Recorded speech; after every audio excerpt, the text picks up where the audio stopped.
ভাড়াটে বাড়িওয়ালা আইন ভারতবর্ষে নতুন করে আবার আসছে। মজার কথা, এই ভাড়াটে বাড়িওয়ালার সমস্যা কিন্তু আজ থেকে নয়। আমরা যদি পুরনো ইতিহাস ঘাঁটি তাহলে দেখব ব্রিটিশ আমলে 1885 সালে এই আইন প্রথম লাগু করা হয়। যদিও সেই আইনটা ঠিক আজকের ভাড়াটে বাড়িওয়ালা আইনের সঙ্গে খাপ খাবে না, কারণ সেটা ছিল প্রধানত জমিদার এবং রায়তদের নিয়ে, কারণ তাদের মধ্যে লাঠালাঠি গণ্ডগোল থামানোর জন্য। তারপরে আস্তে আস্তে ভারত ভাগ হচ্ছে 1947 সালে। খুব স্বাভাবিকভাবেই ওপার বাংলা থেকে মানুষের ঢল, মানে মানে মজার কথা বলতে গেলে বাড়ির থেকে মানুষের সংখ্যা তখন বেশি। এবং তখনকার দিনের অনেক ছবিতে দেখা যায়, ফিল্মে, যে বাড়ির কর্তা পরিবারের সবাইকে শিয়ালদা স্টেশনে বসিয়ে গেছেন বাড়ি খুঁজতে, তারপরে বাড়ি ঠিক করে নিয়ে এসে গেছেন, সবাই মিলে গেছেন।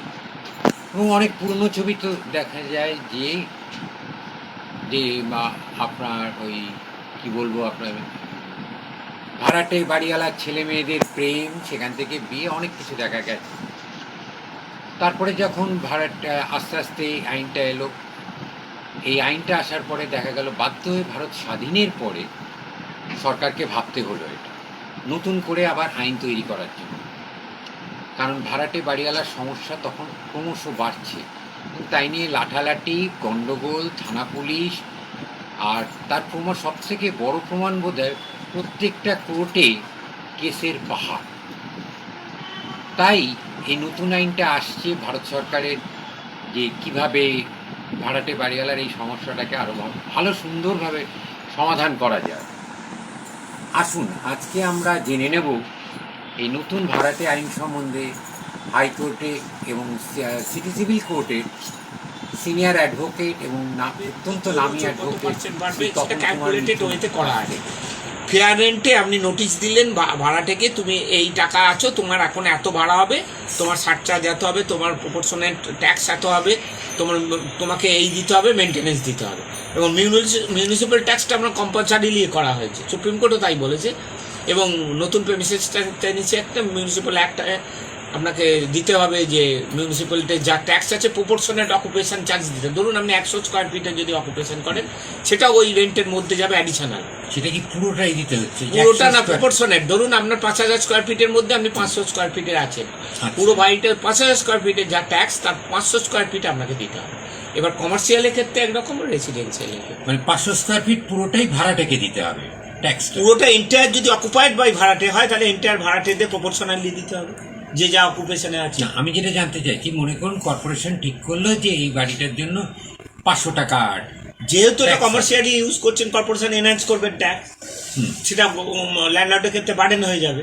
সে কেন ওই বার্ডেনটা নেবে? 1 নম্বর, আমরা জেনারেল, আমি যদি রেসিডেন্সিয়াল থাকি, আমার কর্পোরেশন অ্যানুয়াল ভ্যালুয়েশন বেশি হবে না, কিন্তু যখনই কমার্শিয়ালি ইউজ করবো অ্যানুয়াল ভ্যালুয়েশন বেড়ে যাবে। কমার্শিয়ালি হলে আমাকে ট্যাক্সটাও বেড়ে যাবে। তখন যখনই কর্পোরেশনের ইন্সপেকশন আইবি বুকে দেখবে এটা কমার্শিয়ালি ইউজড হচ্ছে, তখনই আমরা ট্যাক্সটা বেড়ে যাবে। সেই ট্যাক্সটা আপনাদের দিতে হবে। যারা অকুপায়ার করবে তাদের প্রপোর্শনালি, মানে অকুপায়ার ট্যাক্স হিসেবে। এক্স্যাক্টলি। তাতে ওনারশিপে কিছু আসে যায় না, তাতে আপনি প্রমাণও হয় না আপনি টেনেন্ট কি টেনেন্ট না। অ্যাজ এ অকুপায়ার আপনাকে ট্যাক্স দিতে হবে। টেনেন্সিটা সিভিল কোড আপনাকে ডিক্লেয়ার করবে। আপনার আইবি বুকে যদি নাম থাকে, যে কর্পোরেশনে আপনার আইবি বুকে নাম আছে, আপনি প্রপোর্শনের ট্যাক্স দেন, you are not a tenant. Only the civil court has the right to declare you as a tenant. Otherwise, you have a rent bill or agreement, valid agreement, with the original landlord or owner. তাকে প্রমাণ করতে হবে আপনাকে যে original landlord ওনার। এবার আপনি যেটা আসছিলেন, যে ক্যালকাটা কর্পোরেশন, কলকাতা আর Howrah corporation municipality commercial residency, এখন ওয়েস্ট বেঙ্গল। আমি এইটাতে যাওয়ার আগে একটা জিনিস জিজ্ঞেস করছি, যে ধরুন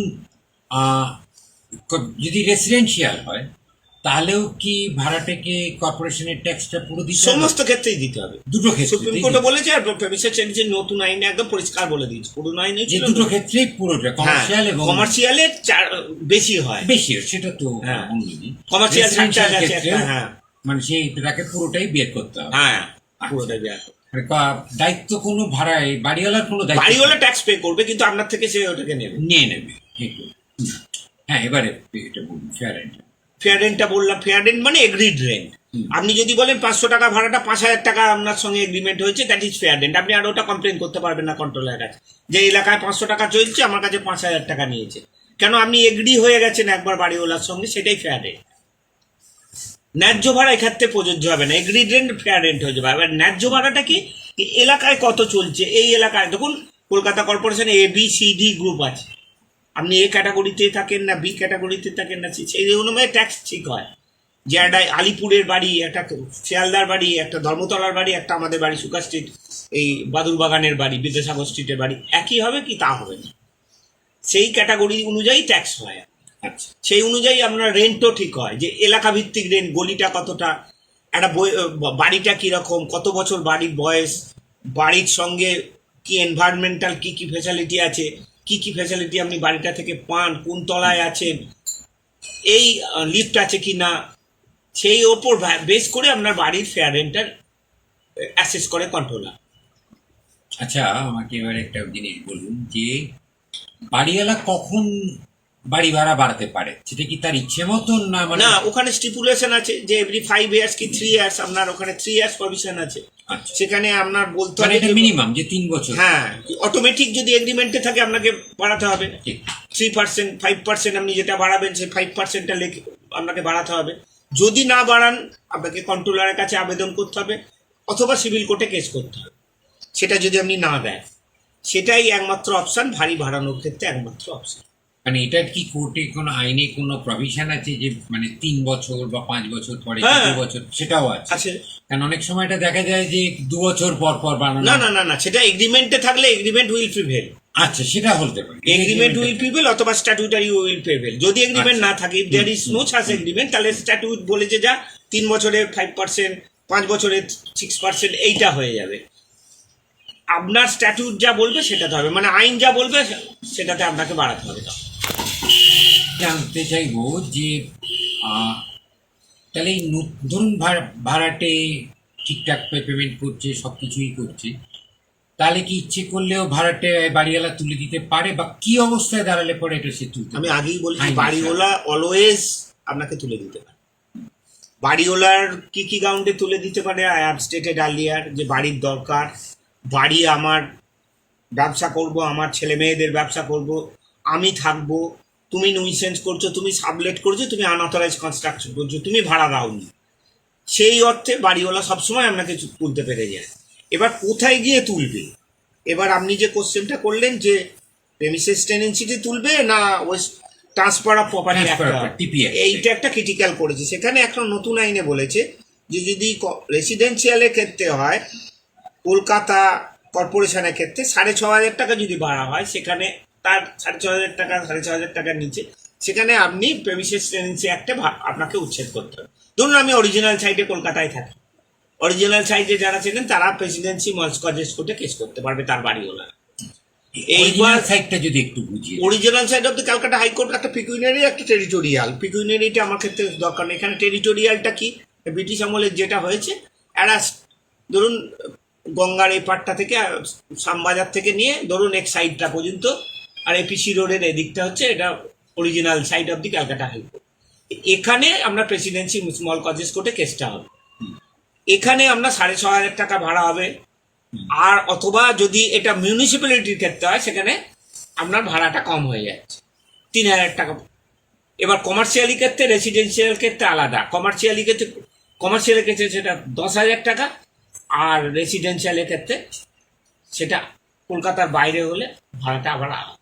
কমার্শিয়াল একটা, রেসিডেন্সিয়াল আর একটা আলাদা, মিউনিসিপ্যালিটি একটা আলাদা, আর মিউনিসিপ্যালিটির বাইরে একটা আলাদা। ধরুন ক্যালকাটা কর্পোরেশনে, হাওড়ার ক্যালকাটা কর্পোরেশনে ভাড়াটা যদি যা হবে তার উপর নির্ভর করে যে প্রেমিসেস টেনেন্সিতে আপনি কেস করবেন না আপনাকে টিপি অ্যাক্টে কেস করতে হবে। টিপি অ্যাক্টে মানে ট্রান্সফার অফ প্রপার্টি অ্যাক্টে, মানে লাইসেন্সি যেখানে কেস করা হয় সেখানে কেস করতে হবে, আপনাকে টাইটেল স্যুটে যেতে হবে। এখানে এভিকশন স্যুট হয়, ওখানে হচ্ছে টাইটেল স্যুট। এটা একটা টেকনিক্যালি ব্যাপার। এইটা যখন কেস হয় তার উপর নির্ভর করে, ভাড়ার উপর নির্ভর করে, কমার্শিয়ালি কত ভাড়া, রেসিডেন্সিয়ালি কত ভাড়া, তখন আপনার ওই ভাড়াটার উপর নির্ভর করবে কোন কোর্টে হবে। সেটা একদম স্পেসিফিক আলোচনা, সেটা নিয়ে আরেকটা জিনিস এবার আপনার কাছে জানতে চাইবো, ধরুন অনেক সময় দেখা যায় যে বাড়ির মালিক দুজন, ঠিক আছে, অথবা ভাড়া দিয়েছেন, আপনি যেটা জানতে চাইছেন, অথবা আপনি রেন্ট মানে ভাড়া দিয়েছেন, রেন্ট দিচ্ছেন না, বিল দিচ্ছেন। বিল দিচ্ছে না, বা যেটা হয়, আমি আরেকটা প্রশ্ন, সেটা হচ্ছে যে দেখা গেল যে বাড়ির মালিক হচ্ছেন দুজন, অরিজিনাল মালিকের দুই ছেলে, তাহলে সেই ক্ষেত্রে ভাড়াটে কাকে বাড়ি ভাড়াটা দেবে বা কার সঙ্গে তার চুক্তিটা হবে? যদি on the death of the original landlord আপনাকে দু ভাইয়ের মধ্যে বা এয়ার্স অফ দি ডিসিজড, মানে অরিজিনাল ল্যান্ডলর্ডের ডিসিজড এয়াররা যদি কেউ আপনাকে কোনো নোটিশ দিয়ে বলে যে ভাড়াটা একে দেবেন, তাহলে তাকে দিতে হবে। যেখানে যদি সাইলেন্ট থাকে তাহলে আপনাকে পাঠাতে হবে প্রপোর্শনালি যে ভাড়াটা আপনার নলেজে যে যে আছে জানা, যে এই দুটো ছেলেকে, একটা ছেলে আপনি 50-50 পাঠাতে পারেন। অথবা আপনি তাদের অ্যাপ্রোচ করতে পারেন, আমরা ভাড়াটা কাকে দেবো, ওরালি আপনি অ্যাপ্রোচ করতে পারেন। It is the duty to find out the creditor. আচ্ছা, আপনার দায়িত্ব যে আপনি বা ওকে খুঁজে বার করবেন কে বাড়ে। আপনি সাইলেন্ট হয়ে বসে থাকলে হবে না, কারণ এবার ওর কাছে দিতে গিয়ে ওরা যদি বলে আমরা নেবো না, আমাদের এখন ডিসপিউট বা এখন সেটেলমেন্ট হয়নি, মানে আপনি ওটাকে রেন্ট মানি অর্ডার করে পাঠাবেন। ওই 21 বলে একটা সেকশন আছে প্রেমিসেস ট্রেনিং অ্যাক্টে, যে what is the duty of the tenant. ধরুন আপনি বসে থাকবেন, হ্যাঁ, এইটা একটু পরিষ্কার করবেন, ভাড়াটে এবং বাড়িওয়ালার অধিকার। আপনাকে যদি ভাড়া দিতে গিয়ে বিল না দেয় যেমন, আর ভাড়া দিতে গিয়ে নিচ্ছে না, দুটো প্রভিশন আমি বলছি, একটা 21, একটা 32। 21-এ বলছে যে রিফিউজ করেছে বা নেয়নি, বাড়িওয়ালা বললো আমি নেবো না, তখন আপনাকে রেন্ট কন্ট্রোলারে 15 দিনের মধ্যে পাঠাতে হবে, মানে রেন্ট কন্ট্রোলের অ্যাপ্রোচ করতে হবে যবে থেকে রিফিউজাল হলো। এবার রেন্ট কন্ট্রোলার আপনাকে একটা ওই আদার সাইডকে, মানে বাড়িওয়ালাকে শুনানি করবে, করে অথবা নাও করতে পারে, আপনাকে রেন্ট ডিপোজিটের জন্য আপনাকে কোর্টে এটা মধ্যে বাই পোস্ট পাঠাতে হবে, বাই পোস্টে রিফিউজাল দেখাতে হবে। আচ্ছা, ওই যে নেয়নি, নেই, আমি প্রপার অ্যাড্রেসে পাঠিয়েছেন, ঠিক ভাড়াটাকে বাড়িওয়ালাকে পাঠিয়েছেন, এতগুলো প্রমাণ করতে হবে, এবং ঠিক সময়ে ডিপোজিটটা হয়েছে কিনা, ঠিক মাসের ঠিক সময়ে। এইটা একটা গ্রাউন্ড গেল। আর দ্বিতীয় গ্রাউন্ড হচ্ছে যে আপনাকে বাড়িওয়ালা বিল দিচ্ছে না। ধরুন আপনি টাকা নিলেন, বললেন আমরা বিকালে আসুন বিল দেবো, তো আপনি কি করবেন? তখন আপনাকে 32 একটা প্রভিশন আছে, আপনার পেনাল অ্যাকশন হবে, পেনাল্টি দেবে।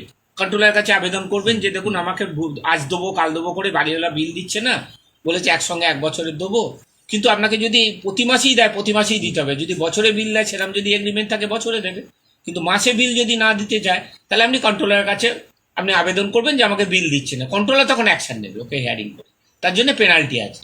যদি আপনি ইলেকট্রিক ধরুন এসেন্সিয়াল কোনো কেটে দেন, সেখানে যদি রিপেয়ার করতে যান, রিপেয়ার করতে গেলেও ওই একই প্রভিশন।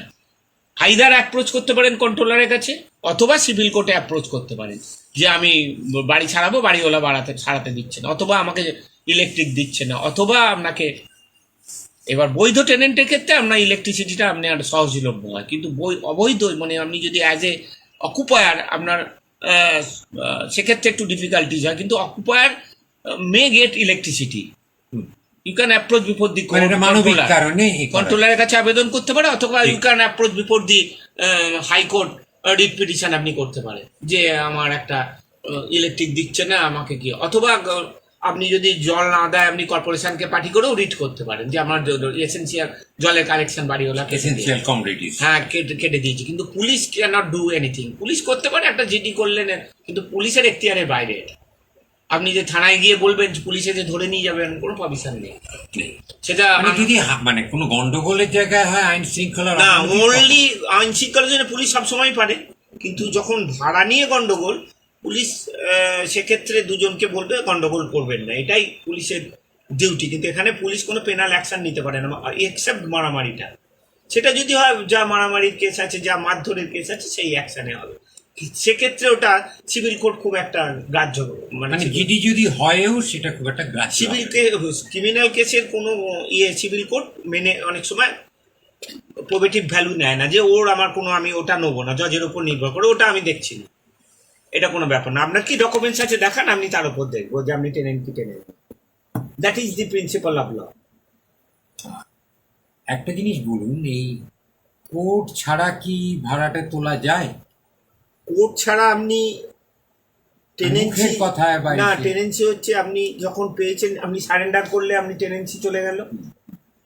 দুভাবে আপনার টেনেন্সিতে চলে যায়। এটা হচ্ছে যে আপনি সারেন্ডার করলেন, অথবা আপনার প্রপার্টিটা আপনি মালিক হয়ে গিয়ে অন্য একটা টাইটেল পেলেন, অথবা আপনাকে কোর্টের ডিগ্রি এসে বললো যে আপনি ঘর ছেড়ে দিন, এইভাবে আমরা টেনেন্সিতে চলে যেতে পারি।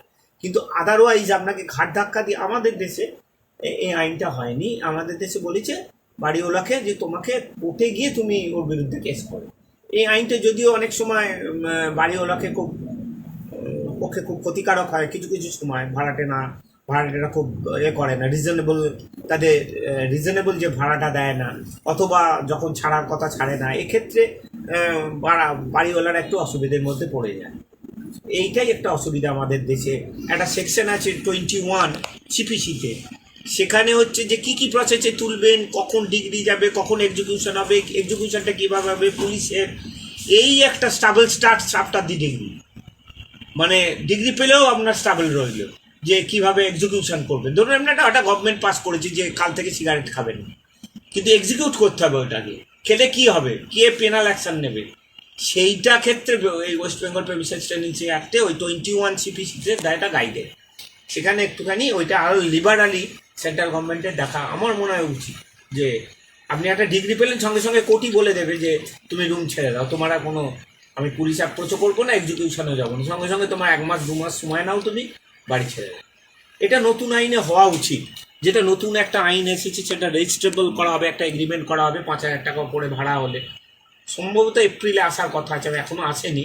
আচ্ছা, কেন্দ্রীয় সরকারের কি সেরকম একটা আইন? সেটা শোনা, মানে আমি সেটা এখন দেখুন, একটা পার্লামেন্টে কেন্দ্রীয় সরকার হলে পার্লামেন্টে পাস করতে হবে, both the houses of the parliament, প্রেসিডেন্টের অ্যাসেন্ট চাই।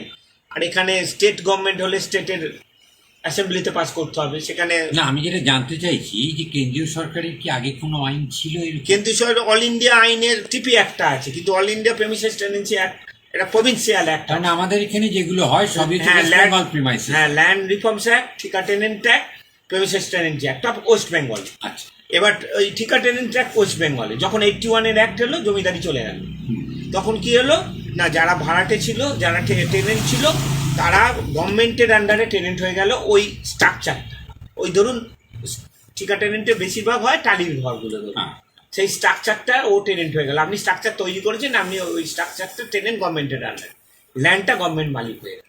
এবার আপনি যদি দুটো কাউকে রাখেন, সামবডি এলসকে আপনার আন্ডারে, তারা হয়ে গেল ভাড়ায়। তাহলে কন্ট্রোলার তখন ঠিকা কন্ট্রোলার ঠিক করবে আপনি কে। ঠিকা কন্ট্রোলারের পাওয়ার আছে সেকশন 5 সেকশন 8 এর। ঠিকা কন্ট্রোলার বলে দেবে যে আপনি কে।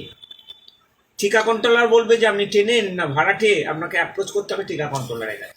এবং ঠিকার একটা ট্যাক্স দিতে হয় আপনাকে, খাজনা দিতে হয়, যেটা এমনি আমাদের বাড়িওয়ালা দেবে, সেটা ওই টেনেন্টটা দেবে। ওটা বাড়িওয়ালা বলে না, ওটাকে টেনেন্ট বলে। ভাড়াটের বাড়িওয়ালা, ভাড়াটের বাড়িওয়ালা বলবে, ভাড়াটের বাড়িওয়ালা। কিন্তু গভর্নমেন্টের টেনেন্ট হচ্ছে ঠিকা টেনেন্ট, ঠিক আছে, যার নামে 3টে স্তর হয়ে যাচ্ছে। এখানে কি হচ্ছে, 2টো স্তর। আমি ল্যান্ডলর্ড, আমার আন্ডারে টেনেন্ট। ওখানে হচ্ছে গভর্নমেন্ট ল্যান্ডলর্ড, গভর্নমেন্টের আন্ডারে ঠিকা টেনেন্ট হচ্ছে স্ট্রাকচারটা। এবার ঠিকা টেনেন্ট যদি কারো কাছ থেকে ভাড়া নেয়, অন্য লোক বসায় পাশের রুমে, তার 2-3টে রুম আছে, সে হচ্ছে ওর আন্ডারে ভাড়াটে। আচ্ছা, ভাড়াটেটাকে তুলতে গেলে ঠিকা কন্ট্রোল, সেটা ওয়েস্ট বেঙ্গল প্রেমিসেস টেনেন্সিতে হবে। কিন্তু ব্যাপার এটা কন্ট্রোলারের এখতিয়ার হয়ে যাচ্ছে যে সে ঠিকা টেনেন্ট কি টেনেন্ট নয়, আপনি যদি চ্যালেঞ্জ করেন কন্ট্রোলারের কাছে আবেদন করতে। কন্ট্রোলারের এখতিয়ার আছে ঠিকা কন্ট্রোলার, সেটা আলাদা অফিস। তার মানে কন্ট্রোলার নয়, সেটা ঠিকা কন্ট্রোলার। যদি ঠিকা টেনেন্সি হয় তাহলে তাদেরকে যেতে হবে কন্ট্রোলার অফ ঠিকার কাছে। ঠিকার কথা, ঠিকা কন্ট্রোল, আটার অ্যাবলিশন অফ জমিদারি অ্যাক্ট 1981। আচ্ছা, না তারা যদি মনে করে তারা কি ডাইরেক্ট সিভিল কোর্টের কাছে অ্যাপ্রোচ করতে পারে, কিন্তু সেখানে কিছু রেস্ট্রিকশন করে দিয়েছে, হাইকোর্টও করেছে, এখানে স্ট্যাটিউটারি বারো আছে। আচ্ছা, কিন্তু উচ্ছেদের মামলা ক্ষেত্রে ল্যান্ডলর্ডের একটু লিবারাল ভিউ আছে, ল্যান্ডলর্ড যেতে পারে। আচ্ছা, উচ্ছেদের মামলায় ল্যান্ডলর্ড সিভিল কোর্টে, ভাড়াটে পারবে না। ভাড়াটে কি কেসে যাবে, টেনেন্সি ডিক্লারেশন তো তাকে যেতে হবে। কি উচ্ছেদ, ভাড়াটে তো আর ল্যান্ডলর্ডকে উচ্ছেদে যেতে পারে না। তার টাইটেল চ্যালেঞ্জ করতে গেলে একবার নতুন আইনেও বলেছে, আপনি যদি কাউকে মনে করেন সে আপনি তার আন্ডারে টেনেন বা ভাড়াটে, আপনি তার টাইটেলটা আর এখন নতুন করে কিছু করতে পারবেন না। এটাও আপনার টিপি অ্যাক্টেও আছে, আর নতুন প্রেমিসেস টেনেন্সি অ্যাক্টেও আছে, এভিডেন্স অ্যাক্টেও আছে 160, 105 ওয়েস্ট বেঙ্গল প্রেমিসেস টেনেন্সি, মানে এস্টপল বলে ওটা। আপনি স্টপ হয়ে গেলেন, আপনি আর পারবেন না আমার টাইটেলটাকে চ্যালেঞ্জ করতে। আপনি একবার যদি বলেন যে আপনি আমার আন্ডারে ভাড়াটে, অথবা আমার আন্ডারে আপনি টেনেন, তাহলে আপনি আমার টাইটেল নিয়ে আর চ্যালেঞ্জ করার অধিকার। ঠিকা টেন্ডেন্সি, ঠিকা টেনেন্সি এমনি জেনারেল টেনেন্সি দুটোতেই পারবেন। এবার ঠিকা টেনেন্সি আমরা যদি ডাউট থাকে তাহলে সেখানে আপনি ঠিকা কন্ট্রোলের কাছে আমার স্ট্যাটাস নিয়ে আপনি করতেই পারেন চ্যালেঞ্জ যে ও নয় ঠিকা tenant, somebody else is the আপনি ঠিকা তখন একটা কথা বলছিলেন তপন বাবু যে ফেয়ার রেন্ট। তো আপনার কাছে একটা জিনিস জানতে চাইবো যে কলকাতা মিউনিসিপ্যাল কর্পোরেশন আর বাইরে যে মিউনিসিপ্যাল কর্পোরেশন আছে যেগুলো কলকাতার বাইরের আউটস্কার্টসে, তাদের কি একইভাবে ঠিক হয় বা একই কি ভাড়া, না তাদের মধ্যে কোনো ফারাক আছে? না, ভাড়াটা ঠিক করে বাড়িওয়ালা। হুম। এবার ভাড়ার ওপর বেস করে কেসটা কোথায় হবে আমি যেটা বলেছিলাম আপনারা না, আমি যেটা জানতে চাইছি যে মানে দুজন কলকাতা কর্পোরেশনের ভাড়া যেটা ঠিক নিশ্চয়ই সরকারের একটা ঠিক করা আছে যে এত হবে বা এত কিছু। আমি কি আপনাকে আগেই বলেছি যে ফেয়ার রেন্ট বলতে এগ্রিড রেন্ট, যদি বাড়িওয়ালা ভাড়াটা একটা এগ্রি করে নেয়। কোনো মিনিমাম আছে কিছু? মিনিমামটা কি, আপনার যদি 4টে জোন হয় কলকাতা কর্পোরেশনে ABCD, সেই জোনের ওপর নির্ভর করে বাড়ির বয়স কত, কোন এলাকা, গলি কত, বাড়ির প্যাসেজ, এইটার উপর খানিকটা ডিটারমাইন করে কমার্শিয়াল না রেসিডেন্সিয়াল। ওই যে কথাটা আমি বলতে চাইছিলাম যে কমার্শিয়ালের ক্ষেত্রে রেসিডেন্সিয়ালের ক্ষেত্রে ভাড়াটা কীভাবে হয়। ধরুন কমার্শিয়ালের ক্ষেত্রে যে ভাড়াটা হবে সেই ভাড়াটা যদি কলকাতা কর্পোরেশনে কমার্শিয়ালি হয়, সে কলকাতা কর্পোরেশনে রেসিডেন্সিয়ালে যদি আপনার ভাড়া হয়, তাহলে কোথায় আপনি কেসটা করবেন? আমি উকিল হিসেবে আমি কোথায়, আমার কাছে এলেন যে বললেন যে আমি জিজ্ঞেস করলাম আপনার ভাড়া কত, আপনি বললেন 6500-র নিচে। রেসিডেন্সিয়ালে আমি একজনকে থাকতে দিয়েছিলাম 6500 টাকার নিচে ভাড়া, 6400 টাকা, তাতে উঠছে না। আমি তখন করব যে এটা প্রেমিসেস টেনেন্সিতে কেস করব। এবার যদি কমার্শিয়ালে হয় ওই ভাড়াটা 10,000 পর্যন্ত আমি প্রেমিসেস টেনেন্সিতে কলকাতা কর্পোরেশন, হাওড়া কর্পোরেশনে করতে পারবো। এইবার মিউনিসিপ্যালিটি হয়ে গেলে ওই ভাড়াটা ম্যাক্সিমাম হয়ে যাবে আপনার 3,000 টাকা। রেসিডেন্সিয়ালে যদি ভাড়াটা হয় তখন প্রেমিসেস টেনেন্সিটা অ্যাক্টে করতে পারবো। এর 5,000 টাকা রেসিডেন্সিয়ালে প্রেমিসেস টেনেন্সি অ্যাক্টে করতে পারবো। আদারওয়াইজ অন্যটা টিপি অ্যাক্টে চলে যেতে হবে। ট্রান্সফার অফ প্রপার্টি অ্যাক্ট, যেটা সেন্ট্রাল আইন বলে আপনাকে, সেটা পুরো কথা টিপি অ্যাক্ট হচ্ছে ট্রান্সফার 1882 অ্যাক্ট, সেই অ্যাক্টে আপনাকে চলে যেতে হবে।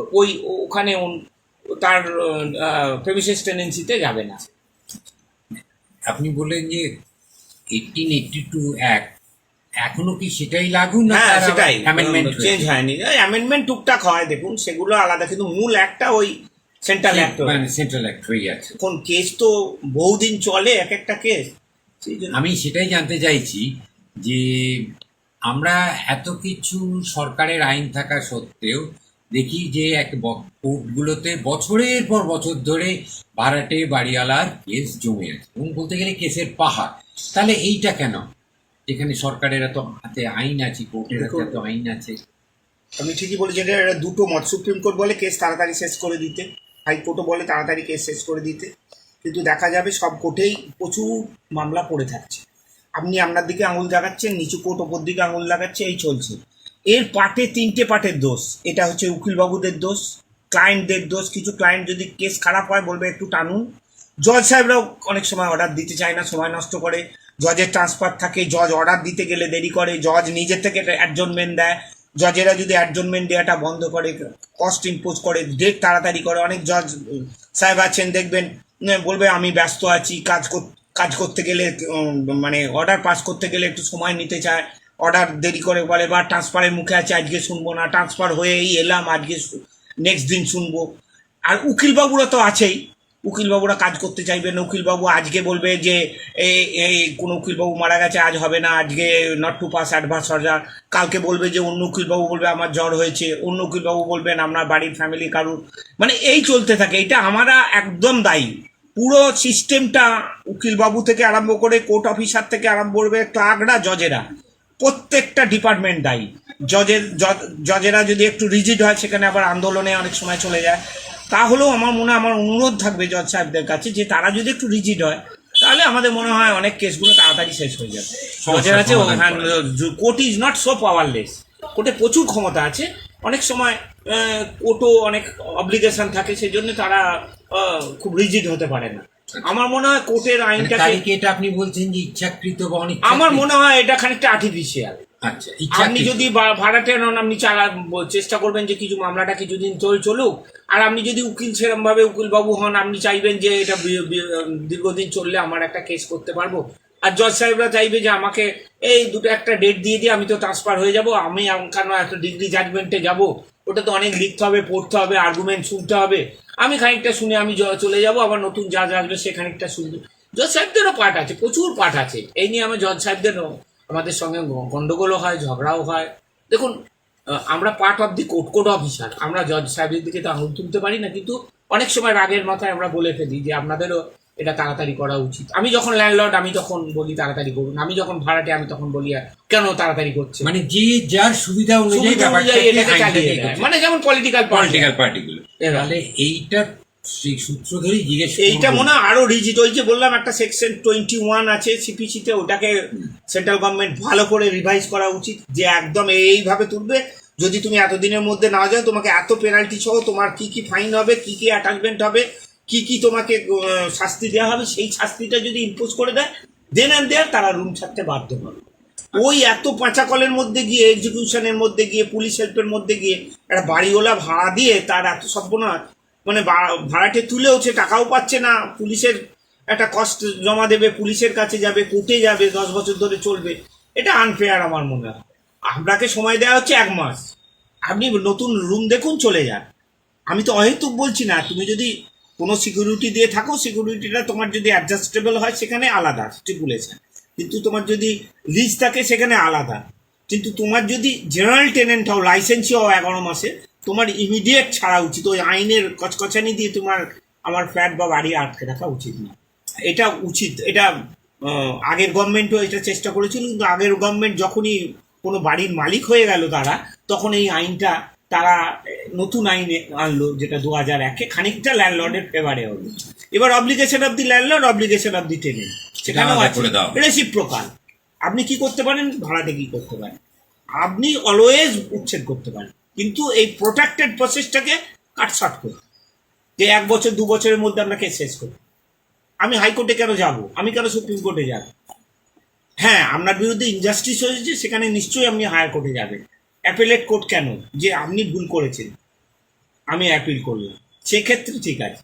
কিন্তু আপনি ভুল করেননি, আমি অ্যাপিল করে সময় নষ্ট করব, সেক্ষেত্রে অ্যাপিল কোর্ট ফেলে রাখবে কাজটা দীর্ঘদিন ধরে। সেটা কোর্টের একটা part, lapses on the part of the court.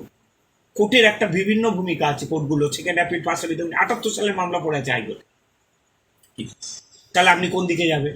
না, তা আচ্ছা, আমি আপনাকে একটা কথা জিজ্ঞেস করি, সেটা হচ্ছে যে অ্যাপিলেট সাইড যেটা বলতে, এইটা কি কোনো বিশেষ কারণের ওপরে নির্ভর করে যে এই অবস্থায় থাকলে তাহলে সে অ্যাপিল করতে পারবে বা এরকম? না, এটা এটা কনস্টিটিউশনাল রাইট, আপনি অ্যাপিল সবসময় করতে পারেন। আচ্ছা, আপনাকে জাজ যদি আপনার ফেভারে ধরুন অর্ডার দিল না, বা জাজ ভুল করলো অথবা ঠিক করলো, আপনি মনে করলেন আপনার জাস্টিসটা ঠিক হয়নি, তো ইউ শুড অ্যাপ্রোচ দি আপার। আর উপরে ফোরাম আছে, ধরুন আপনি ছেলেকে বললেন, ছেলে শুনলো না, তারপরে ছেলের দিদিকে বললেন, শুনলো না, তারপরে ছেলের বাবার কাছে গেলেন। এই হচ্ছে ধাপে ধাপে। জুডিশিয়ারিও তাই, ধরুন সুপ্রিম কোর্ট, হাইকোর্ট, তারপর নিচের, হ্যাঁ নিচের কোর্ট। এবার নিচের কোর্টে আবার ভাগ থাকে অনেক সময়, দেখুন যেমন প্রেসিডেন্সি মল স্কটিশ কোর্ট আর সিটি সিভিল কোর্ট, তারপরে হাইকোর্ট। এই ফার্স্ট অ্যাপিল সেকেন্ড অ্যাপিলের মধ্যে একটা টেকনিক্যালি তফাৎ আছে, সেটা জেনারেল লোকেদের অত জানা দরকার নেই। এটা জেনারেল ভিউ, সেটা নির্ভর করে সেকেন্ড অ্যাপিল হবে না ফার্স্ট অ্যাপিল কোথায় হবে। ফার্স্ট অ্যাপিল সিটি সিভিল কোর্টেও হয়, ফার্স্ট অ্যাপিল হাইকোর্টেও হয়, সেখানে নির্ভর করছে কেসটা কি এবং জজ সাহেব নেবেন কি না। না, জজ সাহেব নেবেন, স্ট্যাটুটারি প্রভিশনে জজ সাহেব কেন নেবেন না? জজ সাহেবের কোনো অব্লিগেশন না, rules of the original side, appellate সাইডের রুলসে যা আছে সেই রুলসে আপনাকে যেতে হবে, সেটা নিতে বাধ্য। এটা তো ব্রিটিশদের আইন। আচ্ছা, এই সূত্র ধরেই তাহলে জিজ্ঞেস করব, আপাতত আমরা শুনতে পাচ্ছি যে 2026 সালের এপ্রিল মাস থেকে নতুন ভাড়াটে আইন লাগু হতে চলেছে। তো আপনি কি মনে করছেন এটাতে সুবিধেগুলো যেগুলো, right of the landlords and rights to the এখানে আমি যা শুনেছি, আমরা এখনো তো আইনটা আসেনি, না করা পর্যন্ত তো আসবে না। সেটা মোটামুটি ভাবে একটু শুনেছি যে 5,000 টাকা বা তার উপরে ভাড়া হলে আপনাকে ভাড়াটা কোনো জায়গায় রেজিস্ট্রি করতে হবে, মানে এগ্রিমেন্টটা রেজিস্ট্রেবল করতে হবে, যাতে গভর্নমেন্ট জানতে পারে। গভর্নমেন্টের ওয়েবসাইটে থাকবে যে আপনার বাড়িতে কে কে আছে, কোথাকার লোক আছে, কত ভাড়া, এবং ভাড়াটা যদি বেশি হয় সেখানে গভর্নমেন্ট ট্যাক্স নেয়। এটা নতুন আইন আসবে 2026-এ, একটা সম্ভাবনা আছে। ইন জেনারেল আইন, যে আপনি ভাড়া দিয়ে অনেক টাকা ইনকাম করছেন, বা বাড়িতে আপনার এমন কিছু লোক আছে গভর্নমেন্ট জানতে পারছে না যে কারা আছে, সেখান ক্ষেত্রে সবাইকারকেই কম্পালসারি করা হচ্ছে এবং থানার সেটা একটা ভূমিকা থাকবে, সেটা ইন্সপেকশন করা। সেটা আইনটা এলে ভালো হবে, খারাপ কিছু হবে না। যে আপনার কাছে কে কে লোক আছে, সঠিক লোক আছে কিনা আপনার সেগুলো জানতে গেলে আপনার ওই পোর্টালে আপনি পেয়ে যাবেন। আচ্ছা, এইটা আছে। এই নতুন যে আইনটা এখনো পর্যন্ত আমরা শুনছি আসার কথা আছে, আপনি কি মনে করছেন তাতে যে রাইট টু টেনেন্টটা বেশি হবে না রাইট টু না, ও ল্যান্ডলর্ড? ক্ষেত্রে টেনেন্ট ল্যান্ডলর্ডের যে এভিকশন সেগুলো আলাদা, এটা হয়ে গেছে গভর্নমেন্টের ফেসিলিটিটা কি, আচ্ছা, মানে আমি গভর্নমেন্ট কিভাবে এইটা পাবে? জানতে চাইছি যে গভর্নমেন্টের এটা ফেসিলিটি, আমি ট্যাক্স দেবেন কি দেবেন না, আপনার বাড়িতে বৈধ লোক আছে না অবৈধ লোক আছে, আপনার বাড়িতে ইন্ডিয়ান সিটিজেন আছে না ফরেন সিটিজেন আছে না কে আছে, সেইটা গভর্নমেন্ট জানতে চাইছে। আচ্ছা, আর ট্যাক্সটা আপনি দিচ্ছেন কিনা, ভাড়া নিচ্ছেন অথচ গভর্নমেন্টের ইনকাম হচ্ছে না, আপনি ট্যাক্সেবল ইনকামের মধ্যে পড়ছেন কিনা, এই ভাড়াটা ঢুকছে কিনা, আপনি ক্যাশ নিচ্ছেন জানতে পারছেন না গভর্নমেন্ট, আপনার কোনো এন্ট্রি নেই। সেক্ষেত্রে দুটো আসপেক্টে ইনকাম ট্যাক্সের একটা ব্যাপার থাকছে, টিডিএস এর একটা ব্যাপার থাকছে, আর একটা ব্যাপার থাকছে গভর্নমেন্টের সিকিউরিটি, দেশের সিকিউরিটির একটা ব্যাপার। সিকিউরিটি একটা এটা যদি গভর্নমেন্ট মনে চিন্তা ভাবনা করে সেক্ষেত্রে উচ্ছেদের সঙ্গে এটা সম্পর্কটা আলাদা। আচ্ছা, না আমি যেটা জানতে চাইছি বিশেষভাবে, কারণ দেখুন সিকিউরিটি অফ দ্য কান্ট্রি বা কারা আছে না আছে বা ইনকাম ট্যাক্সের ব্যাপারটা অনেক বড় ব্যাপার এবং সেটা সরকারিভাবে সরকারের আন্ডারে যাবে। আমি যেটা জানতে চাইছি যে নতুন ভাড়াটে আইনে তারা বেশি লাভবান হতে পারে, ভাড়াটে না বাড়িওয়ালা? এই এখন যে আইনটা 87 এর চলছে, 1997 চলছে এইটাতে, এবং এইটা- আগামী যে আইনটা আসছে না ওটা আইন আসছে না, ওটা হচ্ছে একটা স্টিপুলেশন, মানে এগ্রিমেন্টের ক্ষেত্রে একটা বাধ্যবাধকতা আছে। আচ্ছা, মানে এইখানে কোনো না, অধিকারের ক্ষেত্রে- এগ্রিমেন্টের ক্ষেত্রে এটা তো প্রভিন্সিয়াল, ধরুন West Bengal premises tenancy act, সেটা তো সেন্ট্রাল অ্যাক্ট নয়। আচ্ছা, ট্রান্সফার অফ প্রপার্টিটা সেন্ট্রাল অ্যাক্ট, সেখানে গভর্নমেন্ট, ইন্ডিয়ান গভর্নমেন্ট ঠিক করে, এটা ওয়েস্ট বেঙ্গল গভর্নমেন্ট ঠিক করবে যে আমরা ভাড়াটে আইনটা, যেমন land reforms act, West Bengal land reform, West Bengal land, West Bengal premises tenancy, সেক্ষেত্রে আলাদা। আপনি যেটা ভাবছেন জেনারেল লোকের যে ধারণা, সেটা হচ্ছে এইটা পুরো ওয়েস্ট বেঙ্গলের আইন, ওটা আলাদা আইন, এটা আলাদা আইন। দেখুন আপনার আগে সিআরপিসি, আইপিসি এসব করতাম, এভিডেন্স অ্যাক্ট, এগুলো সব সেন্ট্রালি অ্যাক্ট, আচ্ছা, সারা ভারতবর্ষে এগুলো দিয়ে আছে। স্টেট গভর্নমেন্টের কোনো ভূমিকা নেই। সারা কিছু ভারতবর্ষে। কিছু ক্ষেত্রে সে অ্যামেন্ডমেন্টের ভূমিকা আছে, আদারওয়াইজ হ্যান্ডিক্যাপ স্টেট গভর্নমেন্ট। আচ্ছা, এখানে সেন্ট্রাল অ্যাক্ট, এগুলো আপনি কি ক্রাইম করবেন, কোন ক্রাইমে কি শাস্তি হবে, সেগুলো central act, central. Central act. তো এখনো পর্যন্ত তো আমাদের পশ্চিমবাংলাতে ক্ষেত্রে যদি বলি, তাহলে ওয়েস্ট বেঙ্গল প্রেমাইসেস একটাই চলছে। চলছে, ঠিক আছে। সেটা নতুন একটা চলছে, এবং আপনার প্রেমিসেসটা এখন ফাইল করবে 2001-এর পর, তারা সব নতুন প্রেমিসেস টেনেন্সি অ্যাক্ট চলে যাবে, চলে যাবে। সেটা পুরোনো একটা গভর্ন হবে না। মানে হেরিটেবল রাইটটা পাবে না ছেলে মেয়েরা, আচ্ছা, অনলি 5 ইয়ার্স। 5 ইয়ার্স পর্যন্ত তাদের। হ্যাঁ, বাবা মা, মা মারা গেলে বাবা লাইফ টাইম থাকতে পারবে যদি বাবার নামে বিল, মায়ের নামে বিল থাকে। মা মারা গেলে বাবার নামে, মায়ের নামে বিল থাকলে বাবা লাইফ টাইম থাকতে পারবে। এবার দুজনেই মারা গেলে ছেলে 5 বছর থাকতে পারবে, ছেলে মেয়ে যারা ওর সঙ্গে থাকতো বাবা মায়ের সঙ্গে, তারাই, কিন্তু অন্য কেউ নয়। এবার ধরুন সেটা কি করে প্রমাণিত? পিজিসি ডটার যদি আপনার ডেজার্টেড ডটার হয়, উইডো যদি হয়, কোনো বড় ছেলের ধরুন বৌমা থাকে, সেও পাবে, সে 5 বছর থাকতে পারে। আচ্ছা, 2G বলে একটা সেকশন, যাই হোক সেটা টেকনিক্যালি ব্যাপার। এটা হচ্ছে মানে থাকার ক্ষেত্রে এটা, তার ক্ষেত্রে আদারওয়াইজ বাড়িওয়ালাকে অ্যাপ্রোচ করতে হবে, এইখানেই কথা। এখানে যদি বলতো 5 বছর পর তোমাকে অটোমেটিক বাড়ি ছেড়ে দিতে হবে, সেটা কিন্তু বলছে না। 5 বছর পর আপনাকে কোর্টে যেতে হবে, আপনাকে এটা শুট করতে হবে, টাইটেল শুট, যে তুমি ট্রেসপাসার, রুম ছেড়ে দাও। Eviction suit. হ্যাঁ, এইটা একটা মারাত্মক। এখানে যদি গভর্নমেন্ট আইন করতো, তোমাকে অটোমেটিক বাড়িওয়ালা বলবে যে 15 দিনের মধ্যে রুম ছেড়ে দাও, সেটা করা উচিত ছিল, সেটা করে। না, আমি যেটা জিজ্ঞেস করছি, মনে করুন একজন ভাড়াটের 2 ছেলে, হতেই পারে এক ছেলে এখানে থাকে, আরেক ছেলে হয়তো বাইরে কোথাও। এবার সেও কি তাহলে বলতে পারে যে আমিও তো এখানে বাবা মার সঙ্গে থেকেছি?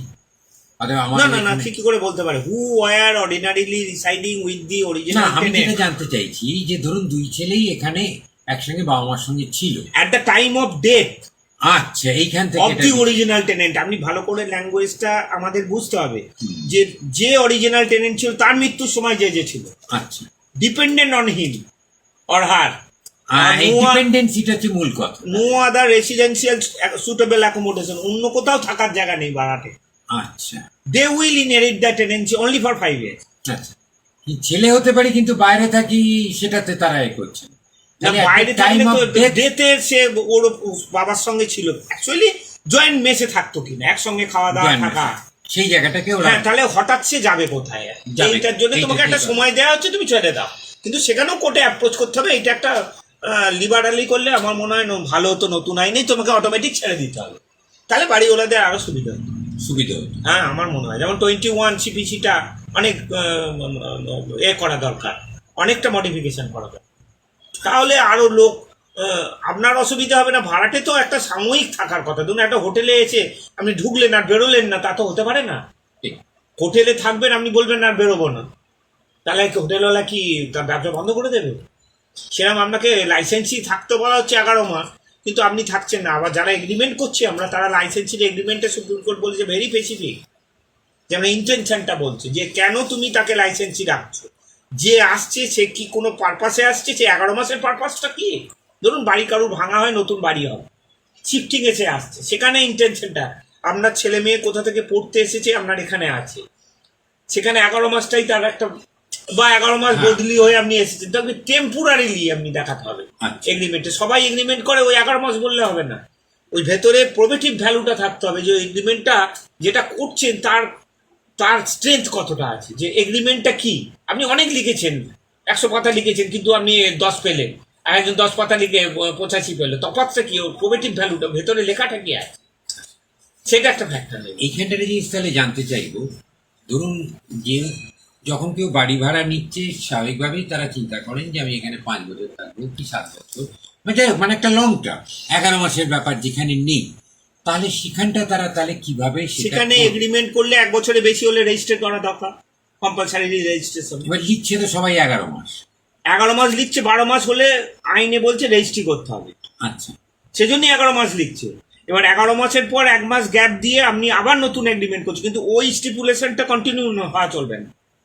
আচ্ছা, তার মানে এটাকে ইন্টারপ্রেট করে দেওয়া যেত। এক্স্যাক্টলি, তাহলে তো 12 মাস হয়ে গেল। 12 মাস হয়ে গেল, তাহলে রেজিস্ট্রেবল কম্পালসারি ওই ডকুমেন্টসটা ভ্যালু হবে না। তার মানে আইন বাঁচিয়েও এই কাজটাকে করা যায়। হ্যাঁ, সেটা কোর্ট এক্সিবিট করতে গেলে ওই 11 মাসটা কতটা করবে, আবার 12 মাসের বেশি হলে সেটা রেজিস্ট্রি করা কম্পালসারি কিনা, তার স্ট্যাম্প ডিউটি কি হবে সেটা ডিটারমাইন করবে। রেজিস্ট্রেশন অ্যাক্টেই বলছে যে রেজিস্ট্রেশন কোন কোন ডকুমেন্টস করতে হবে। টিপি অ্যাক্টে বলছে কি কি রেজিস্ট্রেশন করতে হবে, কোথায় কোথায় সাক্ষী রাখতে হবে, কোন কোন অ্যাটেস্টেশন কোথায় কম্পালসারি, সেই কম্পালসারি মানে এগ্রিমেন্টে কোথায় কোথায় আপনার উইটনেস রাখতে হবে, অ্যাটলিস্ট 2টো উইটনেস থাকতে হবে, তাদের ডিটেলসটা দিতে হবে। এইটা হচ্ছে একটা এগ্রিমেন্টের টোটাল ব্যাপার। সেটা 11 মাসের বেশি হয়ে গেলে সেটাকে আপনাকে রেজিস্ট্রেশন কম্পালসারি দিয়ে। মানে আইনের মধ্যেই একটা ফাঁক থেকে যাচ্ছে। হ্যাঁ, ওই জন্য 11 মাস আমরা যেটা করি সেটা আইনের চোখে খুব অনেক সময় একটুখানি অসুবিধে হয়ে যায়। 11 মাসের ইন্টেনশনটা সুপ্রিম কোর্ট বলেছে তোমাকে দেখাতে হবে যে 11 মাসটা কেন লিখেছো। আপনি থাকবেন অনন্তকাল আর আপনি 11 মাস লিখে দিলাম হবে না।